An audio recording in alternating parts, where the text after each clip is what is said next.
Everything from medicine to communication to entertainment, it's all premised on the idea that we can do very fast computation and that every year computers get faster. The problem we have now is that computers aren't getting faster every year because we have this energy problem. This is a big change from what happened in the past, where as we made transistors smaller, they also used less voltage, so everything worked out nicely. But for the past 10 years, that's stopped. And we've gotten to the point where we can make smaller and smaller transistors, put more and more in each chip, but they use increasingly more power. And we just can't afford this. We can't afford to cool chips that use that much power in servers, and we can't afford to build big enough batteries to run those chips in mobile and portable devices. So this change where we now have transistors that are so small that we can't reduce the voltage means that we have to come up with more efficient ways to do the computation. Hey guys, do you want to talk about the hierarchy? Can you then take this histogram and go back and extract... The quest to develop specialized processors that are good at managing different tasks is now well underway, and it's important here to steer the programs to ensure they use the appropriate type of processor for the particular task at hand. And that's where our project comes in. We're trying to help programmers adjust their software and do it both automatically and give them feedback so that they can rewrite their software so they can get better efficiency on newer processors. Here we have a GPU, it's a graphics processor, and a CPU, which is a regular processor. And basically every device today has these. Laptops, desktops, mobile phones, they all have these two processors.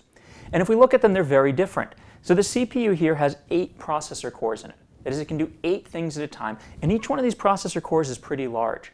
The GPU, however, is very different. If we look at it, it has 8 processor cores also, but each one of those processor cores has hundreds of small processors in it, which means the GPU can do thousands of things at the same time, but each one of those things needs to be much smaller and a much simpler task.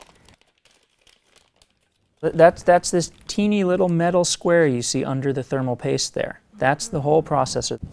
So that's an example of a next generation type device. This is for mobile processors. This is both a CPU and a GPU together.